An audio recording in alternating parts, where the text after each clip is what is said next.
Para hablar de eso, estoy con Cecilia Caparachín, antropóloga y coautora del libro Extorsión, el negocio y el miedo, del miedo, ¿verdad? Ujú. Este es el libro que precisamente que ha participado Cecilia, hay que mostrarlo a las cámaras, lo vamos a ver, acá está. Este es el libro, después nos va a comentar seguramente sobre este libro. Bueno, en principio, gracias Martín, Jorge, todo el equipo por la invitación. Siempre es interesante e importante debatir estos temas porque, como decíamos cuando presentamos el libro, o sea, si uno no conoce el fenómeno, pero digamos de manera detallada y no superficialmente, puede realmente tomar decisiones para combatirlo, ¿no? Y es importante tener estos espacios de debate por eso. Tenemos que verlo como negocio, ¿no? O sea, tenemos que verlo que personas que viven de esto, ¿no? Ujú. Que digamos, ganan dinero a través del crimen organizado, en este caso la extorsión. Cecilia, yo quería hacerte una consulta sobre este caso. ¿Qué te genera toda esta movida del monstruo, la madre capturada? Te preguntaba en la previa si los familiares de los grandes extorsionadores en el país también forman parte de estas bandas criminales que azotan a todo el país en general, ¿no?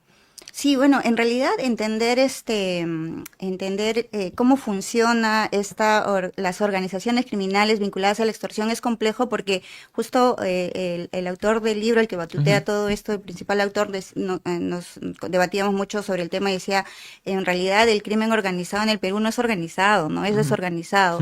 Y no sé, es como todo en el Perú, ¿no? Desorganizado. Entonces, digamos, el involucramiento de la familia es algo que se da no por entera decisión y razonamiento y decir si voy a formar parte de tu estructura criminal, o sea, no es algo tan blanco así, ¿no? O Ajá. sea, digamos, es complejo.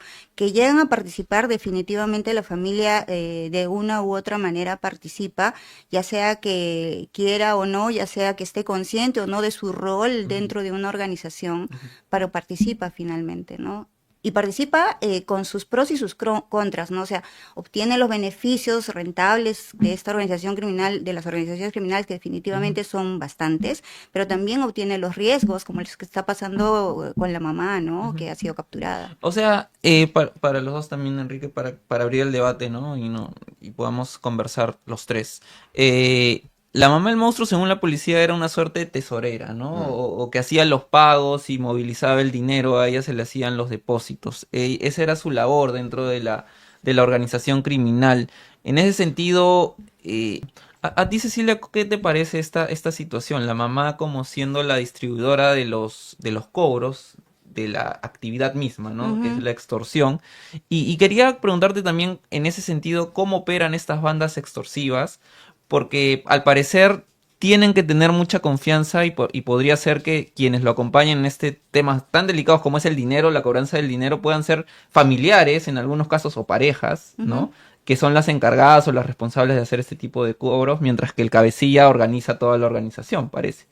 Sí, claro, bueno, mira, en el tema de la mamá habría que ver todavía porque sí, efectivamente, ¿no? O sea, hay que entender el rol que tenía y si es que en realidad tenía este rol o si es que ha sido digamos, una suerte de estrategia para mermar el ánimo del monstruo de seguir protagonizando tanto la Ujú. escena, sobre todo las noticias delictivas, ¿no? Entonces, habría que ver porque otras organizaciones criminales que justamente estamos investigando ahora y a propósito también del libro, lo que se suelen hacer es tener mucho personal, sobre todo joven, que protege al entorno familiar Ujú. de las principales figuras de la organización criminal, ¿no? Digamos como que los chalequean en esos términos, ¿no? Que los cuidan. Entonces, veamos pues por la mamá si es que tenía estos acompañantes, si andaba con seguridad, el hecho de que viva o no en la misma casa puede ser porque también hay detrás alguna intención territorial. Hay que recordar también que son organizaciones bastante territoriales Ujú. en su origen, ¿no? Ujú.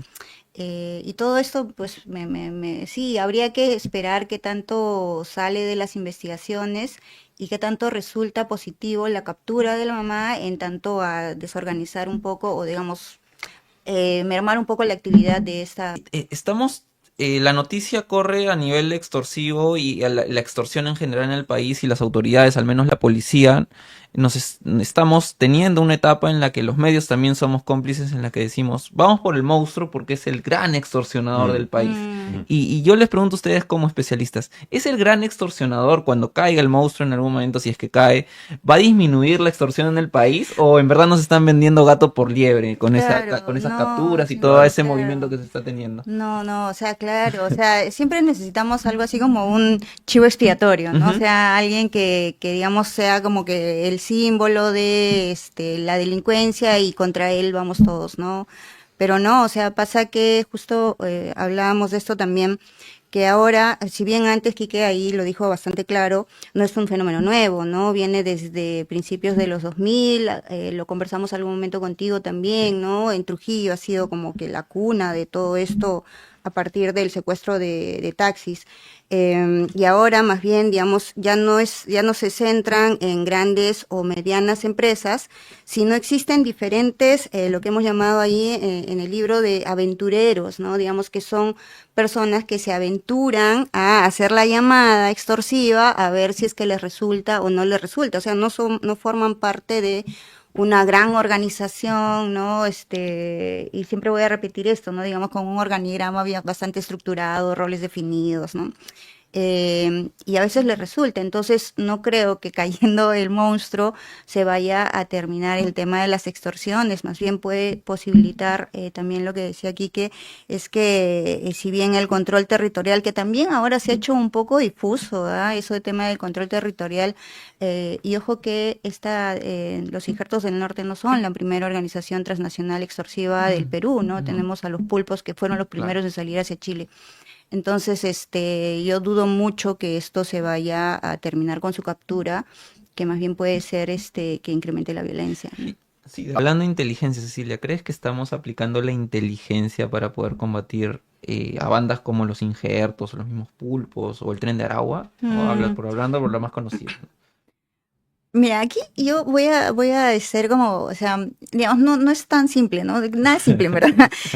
Porque sí hay, digamos, policías que se las buscan y ven los medios con los que puedan, al menos, quizás con algunas precariedades, hacer la investigación de inteligencia y de verdad que se las ingenian para hacerlo.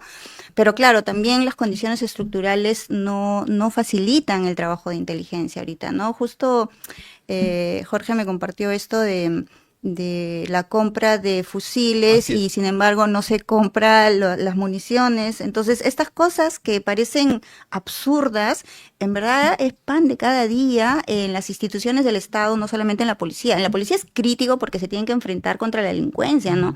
Pero hacer compras, digamos que si compraste impresoras, pero de pronto no compraste los La tinta. enchufes o la tinta, o sea, digamos, esto es Pero, ¿qué algo, significa eso? Eso significa una segunda licitación o una tercera sí, licitación. Les Entonces, corrupción. pregunto a los dos, si la extorsión ha existido en el país desde hace muchos años, ¿qué es lo que la hace hoy la principal actividad económica de los grupos criminales, en muchos casos como los Injertos, como ya he mencionado algunos, pero ¿en qué ha evolucionado? Que no pasa nada, pues, o sea, no les pasa nada, ¿no? Por eso también lo mencionamos, es En un el libro, negocio lucrativo en el libro. sí, ahí está. Ahí vamos a dejar el link de la página web Sí. para que la descarguen. Ujú. Pero es un negocio lucrativo, se ha convertido en un negocio lucrativo y de bajo riesgo, porque Ya. incluso antes, o sea, tenías que mandar, digamos, y esto para esto eran usados los chicos, mandar a dejar el sobre a la puerta de una casa con el riesgo de que lo capturen, ¿no? Ahora las extorsiones llegan pues por el celular, entonces ha bajado el riesgo para quienes participan en esto y ha aumentado el lucro.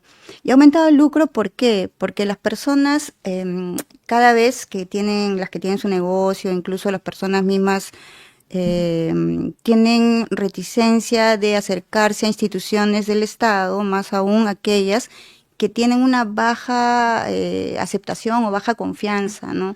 Como la policía, por ejemplo, ¿no? Porque Revisamos creen que sus autoridades son ineficientes. Porque ellos, históricamente nosotros conocíamos de las extorsiones dentro del sector construcción civil, ¿no? Que creo Ujú, que es una de las más mm, conocidas, ¿no?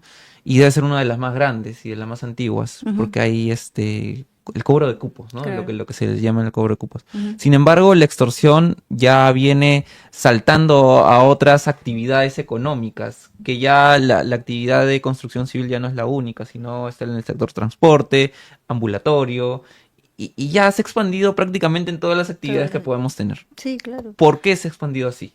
¿Por qué no se quedó solo en lo de la construcción, donde podían hacer estos grupos, ¿no? Estos gremios, que era muy gremial en algunos casos, pero ahora se ha expandido a todo. O sea, ahora le cobran cupo hasta la señora que fríe sus papas, rellenas de Sí, repente, ¿no? al Al ambulante, ambulante. sí. Y yo creo que es por esta sensación de impunidad, ¿no? O Ujú. sea, ¿cuántas organizaciones o cuántas personas, digamos, ha sonado que ya sea como personas o ya sea como organizaciones, estén siendo capturadas, ¿no? Y aparte porque es lucrativo, o sea, mira, y lo que pasa en el Perú, ¿ah? Si alguien pone, por ejemplo, su negocio de, no sé, caldo de gallina en Ujú. una esquina Ujú. y le empieza a resultar bien, ¿no? Entonces ve el vecino y dice, ah, yo también pongo mi caldo de gallina, ¿no? Ujú. Entonces va y pone su caldo de gallina a 3 puertas. Y pasa lo mismo, ¿no? O sea, digamos, tú ves que está siendo rentable y que no hay mucho riesgo en el tema, entonces también empiezan a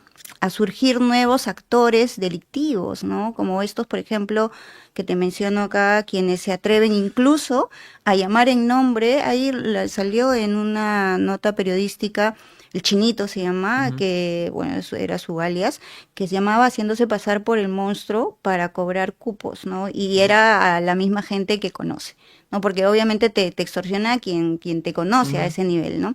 Y por esto, ¿no? Se ha diversificado tanto. Ha habido sí, en el norte del Perú y en los lugares que he mencionado aquí que también, Ujú. desde antes, ¿no? El tema de la extorsión. Ahora se ve más porque, claro, digamos, se ha expandido, ha llegado a Lima con bastante intensidad. Acá también están extorsionando al ambulante, al que vende periódicos, digo, incluso a las personas que tienen negocios sumamente pequeños y no tienen muchas condiciones económicas, ¿no? Pero Para extorsionar así a grandes organizaciones tienes que tener una organización criminal que esté realmente organizada ya y eso no transnacional, ¿no? tenemos. Ujú. Transnacional, los pulpos, Pero los no injertos del es, norte. y esto es que, claro, por eso decía de la complejidad, ¿no? O sea, no es que, no es como nos han pintado el tema de por ejemplo, nosotros hemos empezado a saber de cómo funciona una Ujú. mafia, porque hemos visto la película El Padrino, Ujú. ¿no? Etcétera. Pero en realidad acá, o sea, no funciona de esa manera, ¿no? O sea, nos hemos metido a ver casos de grupos criminales en el que tú ves, por ejemplo, ¿no? Tienes a las personas que han hecho surgir la organización, que fueron pandilleros en su momento y luego pues por las cuestiones ya condiciones que se dieron formaron una gran organización criminal. De pronto la esposa de uno de ellos, porque el esposo cayó, empezó a cobrar, pero ella no se consideraba de la organización, ¿no? Pero entra en la dinámica y ya como le resultó el cobro, dijo, bueno, yo también voy a ponerme por mi lado, ¿no? Entonces saca también pone su negocito, ¿no? De Su lo emprendimiento, mismo, su su emprendimiento. emprendimiento de lo mismo, más chiquito, sin pelearse con el Ujú. grupo grande, pero también, entonces uno tiene la sensación de que es como que una gran organización sumamente estructurada, con roles claros, pero en realidad no lo es, que Ujú. tiene muchas personas que estén vinculadas de una u otra manera a la organización, sí, pero no es algo, pues, Yo, digamos, yo tengo otra estructurado, ¿no? hipótesis. Con eso. O sea, de hecho sí, ¿no?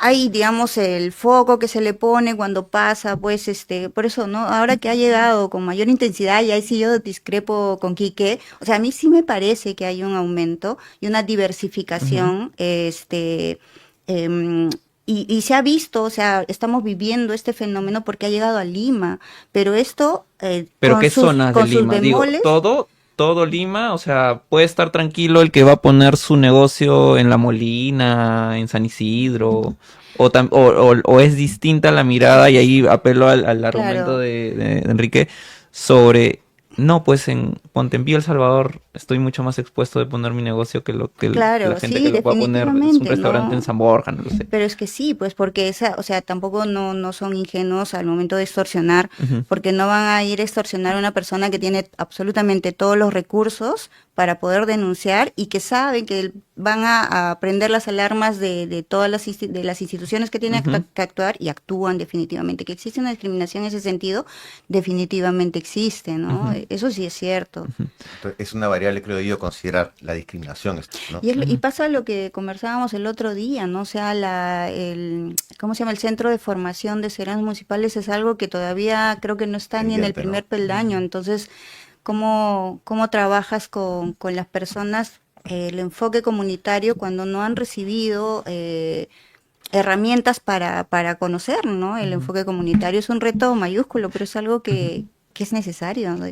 ¿Es normal esto que el policía se vuelva parte de toda la organización criminal? O sea, no es normal, ¿ya? Pero digamos, es algo, y a veces esto hay que pensarlo como en escenarios, ¿no? Porque, como te decía al principio, o sea, si no conocemos lo que pasa en realidad de una manera, digamos, desapasionada, no vamos a poder enfrentar este fenómeno. Entonces hay que poner el escenario de un policía que está trabajando, por ejemplo, con lo que pasa en Patás y lo que ha pasado desde hace mucho tiempo en siempre me olvido el nombre en Madre de Dios, La Pampa, ¿no? ¿Ya? O sea, tienes a un policía, pasaron en un reportaje, trabajando en una oficina que en realidad es un container. ¿No? Que son 3 policías que se dedican a ver el paso de los camiones cargados de oro. Entonces, o sea, esa persona que está ahí, si sabe lo peligroso que es el lugar, y estoy hablando de persona, es policía, pero también es un ser humano, como bien lo has dicho, ¿no? O sea, que puede ser que si se pone, digamos, riguroso con la ley, fácilmente le pueden meter un balazo, ¿no? O sea, lo pueden desaparecer, hay fosas comunes, se ha visto. O su opción una es esa, ¿no? O recibe el dinero que le van a pagar. Entonces hay que ver estos escenarios como seres humanos. Entonces hay que entender esto para saber qué cosas se puede hacer para evitar que los policías sigan cayendo en temas de corrupción, que obviamente es algo que se tiene que combatir sí o sí, ¿no? Pero no solamente con la rigurosidad de decir, tú eres corrupto, eres malo per se, entonces te castigo, te retiro de la institución, y no se está viendo el problema de fondo, no este escenario que te presento. Claro. Mira, Sí, oye, cosas tan básicas como lo que mencionaba aquí, que hace un momento que me hizo pensar en un debate que tuve con un colega hace poquito, acerca de, uno ve pues que las cifras de extorsión han subido a partir de 2021 en adelante, pero es cuando estás detrás te das cuenta de todos los problemas que ha pasado el sistema de denuncias policiales, que le han metido más parche, que ha terminado siendo un monstruito. Quieren sacar una nueva versión, una versión 2 del SITPOL, que está creo que pendiente desde hace 5 años atrás, si no es más, y seguimos consumiendo la data de ese sistema que está súper parchado, ¿no? Y ese es, digamos, claro, hay que tomarlo con pinzas porque esto igual nos da una fotografía, pero hay que tomarlo con pinzas. Y un segundo, Dale, sí, por favor. hablando de la mala utilización del dinero en la policía, el Miniter ha adquirido fusiles Arad 5 por más de 89 millones de soles. La Contraloría ha advertido que se compraron sin prever la compra de municiones suficientes. La policía responde que tiene 110.000 municiones nuevas y un stock de 21.000 certificadas por OTAN. ¿Cómo podemos leer esta compra? Porque a mí me parece un poco... Cecilia, ¿qué opinión de esta compra? Sí, o sea, digamos, porque a veces hay que sospechar mucho, ¿no? O es realmente una completa ineficiencia o es algo que está detrás, ¿no? Porque ocurre, como decíamos antes de empezar la entrevista, no solamente en la policía, o sea, ocurren en muchos sectores del Estado situaciones similares, ¿no? Que hacen una compra, pero de pronto se olvidaron del insumo básico para que funcione eso que has comprado, ¿no? Y imagínate si es que estamos así con estas municiones, yo no quiero imaginar cómo los están entrenando para usar estas municiones, porque claro, o sea, no le vas a dar a un policía que no has entrenado en el uso de esta arma para que salga a la calle a enfrentarse a delincuentes que están armados. Si no tienes municiones para la etapa operativa, imagínate para el entrenamiento. Para mí hay dos caminos, o es ineficiencia, ¿no? De la persona que hace estas compras o de la oficina que encargada de hacer estas compras, o es un tufillo a corrupción, ¿no? una de las dos, una peor que la otra, Sí. ¿no? Sí, Una Sí. peor que la otra. tal cual. Porque nos expone totalmente a todas, a todos. Y otro caso que ha generado también es el cobro de cupos en La Pampa. En Madre de Dios, 2 soldados del ejército han sido detenidos con billetes en mano por cobrar vacuna a mineros ilegales. Ujú. ¿Han escuchado esa noticia? No sé. Sí, pero, o sea, mira, esto no es nuevo, ¿no? O sea, Mm. es más, mucho de lo que ocurre en Patás ha venido ocurriendo hace más de 10 años en La Pampa, Ujú. ¿no? Entonces, es como que a veces eso molesta un poco de la gestión pública porque quien entra intenta inventar la pólvora, ¿no? O sea, no ve, no sé si es que algún funcionario realmente lea los informes de entregas de cargo, ¿no? O si alguno se toma en serio hacer los informes de entrega de cargo, porque son cosas que ya han pasado, que han sucedido, han habido acciones en La Pampa que no han resultado y seguimos así, o sea, dando como perro persiguiendo su cola, ¿no? O sea, en lo mismo allá, cuando ya tenemos una experiencia, claro, con sus diferencias, obviamente, que tiene cada lugar, porque en Puno, de Madre de Dios, la extracción es diferente que en Patás, pero igual, Claro, digamos, las claro. dinámicas delictivas son más o menos similares, ¿no? Ujú. Ahora, también en Patás, en el mismo Patás, Enrique, se han revelado en La Libertad que existe una nueva fosa común con al menos 5 cadáveres. Mm. O sea, Patás, como decían los periodistas con los que nos podemos comunicar, cuando estalló el tema de los mineros, los 13 mineros fallecidos o asesinados, que hasta ahora, hasta el momento no tenemos muchas noticias de quién es el verdadero responsable, le echaron la culpa al En 2016, cuando estaba en el Observatorio de Política Criminal, un equipo se fue a hacer un trabajo de campo a La Pampa porque queríamos hacer una investigación en minería ilegal y no pudo entrar y la gente de ahí, estoy hablando del 2016, les dijo, es que toda esta zona está llena de fosas comunes, ¿no? De muertos, que los tapan así como que a las justas y ahí están. Y te estoy hablando de esos años, hace casi 10 años, ¿no? Que ocurría cosas así. Entonces yo también creo que no es la única fosa común que pueda existir allá en Patás, ¿no? Ujú. Y bueno, se nos ha ido el tiempo, Cecilia, Enrique, les agradezco por haber compartido con nosotros. Pero yo creo que hemos tocado el tema del monstruo y creo que es el monstruo, y no sé si ustedes conocen de un precedente que un criminal o un sindicado como criminal le haya mandado una carta notarial de rectificación a un presidente de la República, ¿no? O sea, eso es, No, sí, estamos en lo increíble. claro, y es la imagen que tiene, digamos, que tienen los ciudadanos acerca de la autoridad en el Perú, ¿no? O Ujú. sea, es alguien a quien puedo, lo que se dice vulgarmente, pechar, ¿no? Sin Bueno. ninguna consecuencia. Bueno, hemos estado con Cecilia Caparachín, antropóloga y coautora del libro Extorsión y el negocio del miedo, y hemos estado